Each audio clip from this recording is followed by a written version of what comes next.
સુરતના ભાગા તળાવ ગુંબજવાડી મસ્જિદમાં નવા ટ્રસ્ટીઓની નિમણૂક મામલે વકફ બોર્ડનો હુકમ સામે આવ્યો। ખોટી રીતે નિમાયેલા ટ્રસ્ટીઓ દૂર કરવાયા અને બોર્ડમાં અબ્દુલ રઉફ કાપડિયા, અલ્તાફ ચક્કીવાલા અને રઝાક ચક્કીવાડાને વહીવટ કરતા જાહેર કર્યા છે। બોર્ડમાં અબ્દુલ રઉફ કાપડિયા, અલ્તાફ ચક્કીવાલા અને રઝાક ચક્કીવાડાને વહીવટ કરતા જાહેર કર્યા અને ટ્રસ્ટી પદે અંગે લાંબા સમયથી ચાલી રહેલા વિવાદમાં હુકમ કર્યો અને ગુજરાત વકફ બોર્ડના વાંધેદાર પક્ષકારો વતી બોર્ડમાં દલીલો કરી હતી। અમદાવાદ સ્થિત એડવોકેટ સાકિબ અંસારીએ વધુમાં જણાવ્યું હતું કે 27/11/2025 રોજ નોટરાઇઝ્ડ રાજીનામું આપી દીધું હતું।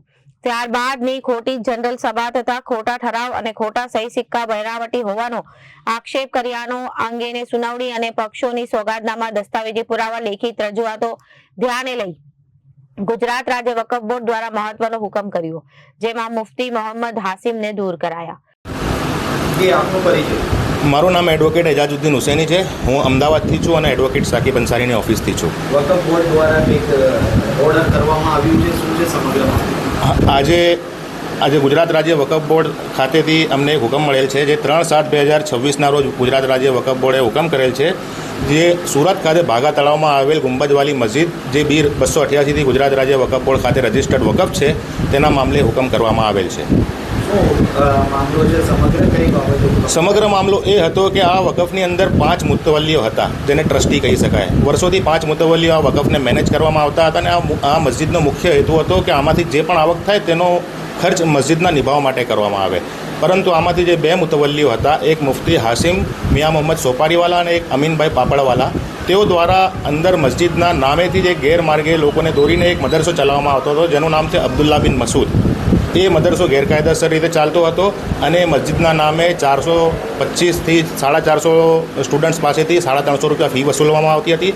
તેમ છતાં આ બંને મુતવલ્લીઓ બાકીના 3 મુતવલ્લીઓ પાસેથી 60,000 રૂપિયા લેખે ખર્ચ લેતા હતા, જેના વિરુદ્ધમાં અમે એમના પાસે અમને પૈસા રોકી દીધા। 60,000 રૂપિયા આપવાનું બંધ કરી દીધું આ 3 મુતવલ્લીઓ દ્વારા। તો એ મુફ્તી સાહેબે ખોટો ફેરફાર રિપોર્ટ ગુજરાત રાજ્ય વકફ બોર્ડ ખાતે ભર્યો, જેની અંદર બનાવટી ખોટા પાયા વિહોણા ઠરાવો કર્યા, ખોટા સીલ માર્યા છે અને ખોટા સોગંદનામા રજૂ કરી અને ત્યાં ખોટો ફેરફાર રિપોર્ટ રજૂ કર્યો અને એના સામે અમે 3 મુતવલ્લીઓ તરફથી વાંધાઓ રજૂ કર્યા। તો અમારી વાંધા અરજી પણ રજૂઆત થઈ ગઈ છે અને એમના ફેરફાર રિપોર્ટ, અને તેમ છતાં અમે એક બીજો ફેરફાર રિપોર્ટ ભર્યો, જેની અંદર અમે 3 મુતવલ્લીઓ દ્વારા એ 2 મુતવલ્લીઓને કાઢવા માટે અરજી ગુજારી હતી। તો બંને ફેરફાર રિપોર્ટનો ખુલાસો કરતો આજે હુકમ મળ્યો છે અમને। કયા 2 જણાને આમાંથી અત્યારે છૂટા કરવામાં આવ્યા છે, શું છે ઓર્ડર? આની અંદર મોહમ્મદ હાસિમ હાફિઝ મિયા મોહમ્મદ સોપારીવાલા જે મુફ્તી સાહેબ છે એ, અને અમીનભાઈ પાપડવાલા જે હતા, એમને છૂટા કરવામાં આવ્યા છે। અને અબ્દુલ રઝાક હાજી સુલેમાન ચક્કીવાલા, હાફિઝ અબ્દુલ રઉફ અહેમદભાઈ કાપડિયા અને અલ્તાફ મોહમ્મદ સલીમભાઈ ચક્કીવાલા ના તરફથી જે ફેરફાર રિપોર્ટ રજૂ કરવામાં આવ્યો હતો 1494/2025 તેને મંજૂર કરવામાં આવ્યો છે। અને મુફ્તી હાસિમ દ્વારા જે ભરવામાં આવ્યો હતો 1/12/2025 રોજ ફેરફાર રિપોર્ટ 1347/2025 તેને દફતરે કરવામાં આવ્યો છે। અચ્છા, આ ગેરકાયદેસર તમે કહો કે પૈસા ઉઘરાવતા હતા, તો આમાં પોલીસ ફરિયાદ કંઈ કરાઈ હતી? અમે પોલીસ ફરિયાદ કરવા માટે ફરિયાદ આપેલી છે, જેની અંદર અમે બધા આક્ષેપો લગાયા છે કે અમને કેટલી પર્સનલ પ્રોપર્ટી એમણે વસાવી છે તેની તપાસ હાથ ધરવામાં આવે, પ્લસ લગભગ 350 રૂપિયા લેખે 425 બાળકો પાસેથી 1,48,000 1.5 લાખ આસપાસ આવક થાય છે। 60,000 રૂપિયા મસ્જિદના ફંડમાંથી મેળવે છે। એમ કરીને 2.5 લાખ રૂપિયા જેટલા 2.5 થી 2.5 લાખ રૂપિયા જેટલા એમની આવક આ થાય છે। તે સિવાય પણ ચંદો ફાળો કેટલો ઉઘરાવે છે તેવા આક્ષેપો સહિત અમે ફરિયાદ દાખલ કરી છે કમિશનર ઓફિસમાં અને અઠવા લાઈન પોલીસ સ્ટેશનની અંદર અમે ફરિયાદ આપેલી છે। હવે એ તો તપાસનો વિષય છે, પોલીસ જે સાથ સહકાર આપીને જે પણ અમને ફરિયાદ કરે એના અંદર અમે રાજી છીએ। આ હુકમથી મુફ્તી હાસિમ સોપારીવાલા સાહેબ અને અમીન પાપડવાલાને તાત્કાલિક રીતે આના મુતવલ્લી પડદેથી દૂર કરવામાં આવ્યા છે, જેનો હુકમ ગુજરાત રાજ્ય વકફ બોર્ડ દ્વારા આવી ગયેલ છે। અને તેમના નામ PTRમાંથી, જેને પબ્લિક ટ્રસ્ટ રજિસ્ટર કહી શકાય, તેમાંથી અને પ્રમાણપત્રમાંથી પણ કાઢી નાખવામાં આવ્યા છે। આપ જોઈ શકો છો આ પ્રમાણપત્રની અંદર માત્ર 3 નામો જોવા મળશે, હાફિઝ અબ્દુલ રઉફ, અલ્તાફ ચક્કીવાલા અને અબ્દુલ રઝાક હાજી સુલેમાન ચક્કીવાલા। આ 3ના નામનું પ્રમાણપત્ર પણ આવી ગયું છે અને તેમના બંનેના નામનું દૂર કરી દેવામાં આવ્યા છે।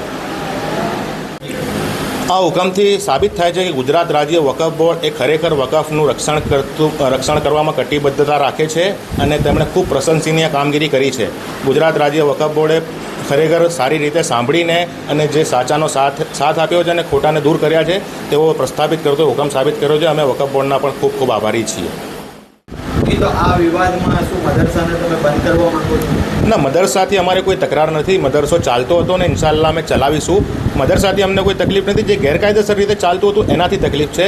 હવે અમે એને કાયદેસર રીતે ચલાવીશું અને તમામ બચ્ચાઓને જે પણ રાખતા હોય, ઈચ્છા રાખતા હોય, તમામ બચ્ચાઓને કુરાન અને દીનની તાલીમ આપશું અને ઇન્શાલ્લાહ આપતા રહીશું. Reporter Arvind Rathod, Janadesh news, Surat.